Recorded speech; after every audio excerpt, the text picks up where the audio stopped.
Welcome to Quirky Queen's Journals. My name's Kirsten. So today I am participating in hashtag jelly postcard play.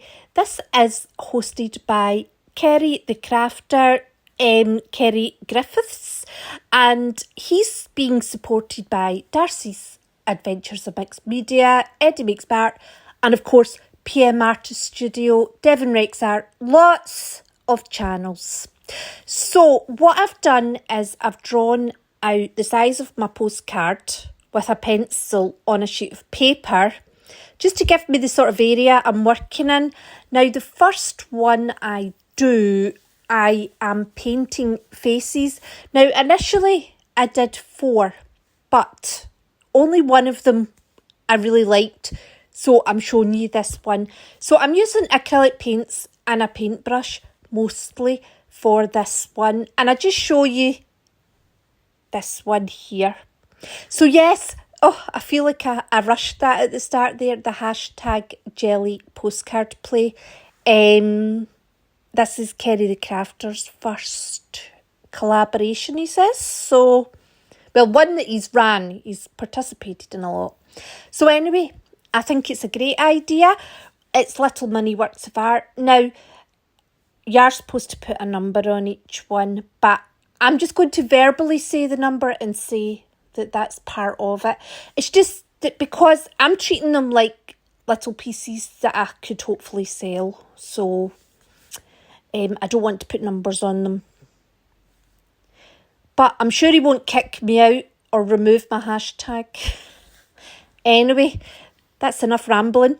So, like I said, I'm just using acrylic paints and sort of making some cubist inspired faces or mask inspired, just bright colourful sort of funny faces. It's quite hard finding that line between what's kind of cartoon and what's arty. But lately I've been trying to just be very kind of do what you want, don't overthink it. And I have had better results, I think. I was really pleased with how this face actually turned out. I think I got a nice expression on it. So the first set of paints I used were very cheap paints, and they were very transparent, and so far as they didn't show up very well, so I've kind of went over it with better quality paints. £2 from the range in the UK. I love these paints. I'm just adding some Payne's Grey. So basically, I'm just trying to make it sort of interesting, and I'm looking to do the jelly prints in different ways. So it's 31 for the month. I have succeeded in doing these first 5, using sort of different methods. I'm not sure if I'll reach 31, to be honest, but I will give it a go. Just adding in some decorating parts now. So you can see why I've just given up on the other 3. They're not... Do you know, I feel like number 1 is more arty and the other 3 are quite cartoony. I like the expression in number 1, and I think that's what lifts it compared to the rest. So I decided to add in some Van Dyke brown hair. But what I do is, it doesn't work. So I kind of rub it out while it's still wet. But what this has done is it's left smears of the brown. And actually, I think it's really worked on the final print because it's very subtle. But it kind of fills in that empty top space, but quietly so. As you can see there, I'm sorry I didn't do the pool. I used white with a drop of bronze acrylic ink to lift it. So this is postcard number 2. Now this is a lino cut, and it's basically, I have a signs and symbols book, so it's signs and symbols from all around the world, from ancient times to present day. Now they're my own signs and symbols, but I've been looking through that book and it kind of inspired, it gave me ideas. So I've put out some black paint and now I'm just pressing the lino cut into the black paint, and I'm using the brayer just to apply a bit more even pressure over the top. I want to keep the black line work as strong as possible, but remove as much of the sort of background grainy black that gets left. Because it's going to be hard to go around it and remove it myself, which I'll do later on with other stuff. So I'm just using an embossing tool that's got a little metal ball at the end to lift it off.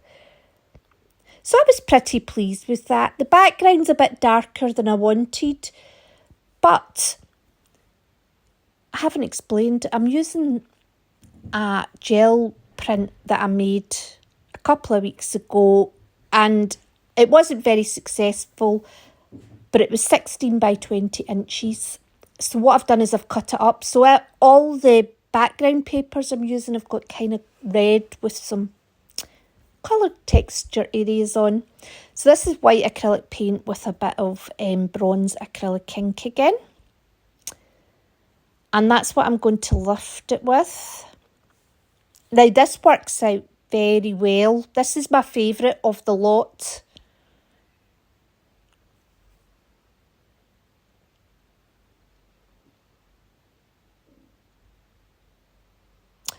So what's happened is I find that I can be a little bit, I don't put out enough of the paint to lift it sometimes. So I'm going to put some matte medium down underneath without removing the picture. And that's just to help encourage the paint that's left behind. So it wets it again and it gives it another chance to stick to the paper in the correct position, hopefully. So I got most of it up. There's one bit I missed that I'll show you, but what I did was I actually filled it in with a black pen, and I got away with it because it's actually hard. Once I put the black pen on, it was hard to see where I'd filled it in. But see, using that kind of background that I was talking about, the white and the bronze has actually made the red quite pinky, and there was a lot of turquoise paint on that, so it came up really, really nice. So this one here, I'm using a plastic bag stencil. I'm just folding it up and making it into like a sort of, what do you call that? You know, when you make paper dolls, when you fold up the paper and you cut into it. That's what I'm doing here to make my stencil. I didn't fold it in any particular way. I just went for it. Really pleased with how this turned out. There was a lovely viewer left me a comment and said that I should give the plastic bag a try to get nice texture effects, and it did really give. You'll see when I pull it up from the paint, it is really, it's almost like a watery look to it. So I only cut 3 shapes out of it because I wanted to keep it quite simple. I mean, I've cut these before in paper and I've went overboard and intricate, and they're great, really nice. But this, I really liked how this one turned out. Obviously it's a bit fiddly. You can reuse it. It's not going to last forever. It's very thin plastic. It's just a plastic bag. But what I do is I roll out the paint and then I use a bit of a cotton bud to just help push it down in areas. So I'm using carmine red with just a touch of black acrylic paint to get this nice kind of burgundy colour. Makes it a bit richer. And then you can see there where I've not mixed it properly, and I just mix it again underneath where I'm rolling it out. So this one, I did end up a bit tone on tone, and I would have liked to have had more contrast. But I'll know for the future, you know, just to be a bit more mindful of that. Sometimes you've got to let the shapes do the talking, whereas I maybe tried to add too much to this one. I tried to be too clever, and I think if I hadn't done that, it would have... It still turns out nice, it's lost the contrast. But do you see how just cutting into that's just made you a great stencil? So I've kept the little bits that I've cut out, and I'm going to add another layer with them over the top. I really liked the sharpness of that. See, because that's very thin plastic, you know, you don't have much of a halo around it, so it's the shape, it's almost just like you don't have an outline, that's what I'm trying to say. Oh, as Darcy's Adventures with Mixed Media says, words are hard. So I've just added some of the shapes back on there. I won't be keeping those shapes. They're too fiddly. They just wouldn't, you know. But I'll keep the bigger stencil and use that a few times. So because these little plastic shapes are so fiddly, if I try to brayer over the top, they're just going to move. So I'm using a paintbrush to apply the paint over the top. And then I'll come in with the brayer to spread it out. And you'll see one of them actually does come off. But it's quite interesting, you can see it there, so it just adds a bit of interest to the gel print.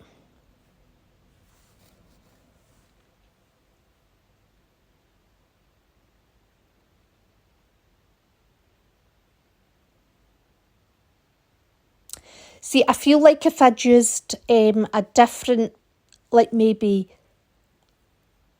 a pure white or a black, and then I'd lifted it with a different colour, I wouldn't have ended up with this tone on tone. But I very much used, because that's the carmine red that I added the black to earlier on, and this is how I've ended up so tone on tone. So I would have left that a few minutes. So do you see it here? It's also very patchy. And what I'm going to do is I'm going to glaze. So that's quinacridone azo gold, that nickel azo gold, that golden one that's discontinued, and that's some gloss medium that I've added to it. And I'm just putting this over the top to try and sort of heal the patchiness a bit. I think it did help. I do like the kind of shine that's on it as well. It gives it a more polished look. I think with the glazing though, that if I'd put on a colour that was much different to the kind of red tones, I'm not sure if that would have worked as well. So anyway, tone on tone is good. It's just not what I was aiming for. Now, this fourth one is a collagraph, but it's actually just a collage I'd made. So it's collaged paper onto paper. So there's not much height, you know, there's not much difference between the level of the paper it's been collaged on and the paper it was collaged on to. So the marks I'm getting from this are quite subtle, as you'll see in a minute. So that was Payne's Grey. I just took this out of a book of collages that I've made. I thought that's a really interesting shape.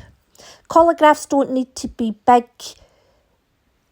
you know, where you've invested a lot of time and effort to make it. A simple collage will do the job. But you can see there, it is very subtle. So that's baby oil and a cotton bud. And what I'm doing is I'm going to clean some areas up. And that's going to leave me with a kind of outline. And then that way, it's much more defined, but we've still got some of that sort of graininess in certain areas. And that's what's going to allow us to get that contrast that's going to, that brings the shapes to life and makes them not so subtle. So what I do next is this silver. This didn't really work. It gave a lovely shine to it, but it didn't, the idea was that I would have a silver outline, but it really didn't show up at all. So you can see there that silver's hardly made any impact at all. So I just pull it onto the postcard. Oh, I got lost there. And I'm looking for it, and there's really no impact at all. So I'm going to use the vermilion red, put the collagraph back on top of it.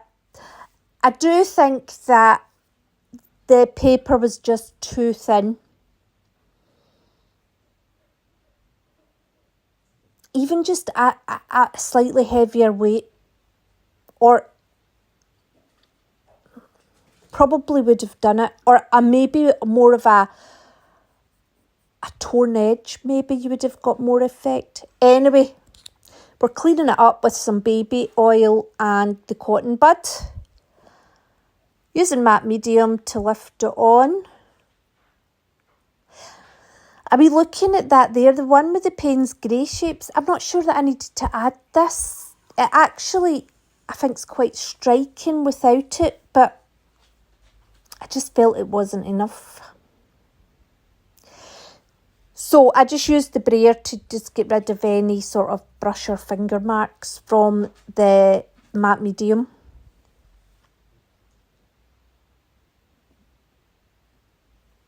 That's it. Leave it a few minutes, and then that's us.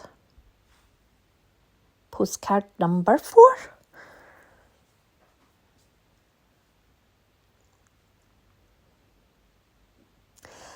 I do think it is more interesting with the red. I wish I had maybe cleaned a bit more of the red off. So I'm just glazing it with some of the silver and the glazing medium, the gloss medium. It just tidies up the patchiness a little bit and gives it a more polished finish. So this is it here. Now, the last postcard was a bit of a disaster. Now, you can see the amount of paint that's over that gel plate. You can see I've got different postcards on the go. So here, what I'm doing is I lift off this stencil that I've made myself onto the postcard I'd been trying to make. But it's just, there's too much going on, and also the layers. This probably needs a good overnight dry just to be able to properly pick up and start afresh with it. But as you can see there, some of that red the paint that I used for this stencil is still there. I'm using black over the top with the same stencil, but I've changed the orientation. And then I'll use the postcard that's above it to put it onto. There's also some of I'd made a sort of texture plate with little metal circle jump rings. There's some of that on there too, and this is just a bit of bronze and white acrylic paint. Now, I didn't put enough on, so what I've done is I've let it dry, and then I'm adding it again, just some more white paint. Because if you go in while it's still kind of wet and you've not put enough paint down, it's going to be very patchy, and you're going to get a pool that's not clean. So just leave that on there for a few minutes. Okay, so next thing I've done is, after this, is I glaze it with some yellow acrylic paint and gloss medium. But I felt the yellow was just a bit too bright. You'll see it in a minute. I do like the red coming through because it's very subtle. You actually don't know what direction the red... You don't pick up the direction stencil is different. So you can see there it's very bright. So I wipe that off and I add a bit of silver to the yellow.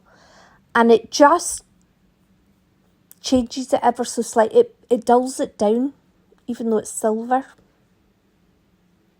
I do like mixing some of the metallic paints into the acrylic paints because I do find they give very subtle differences.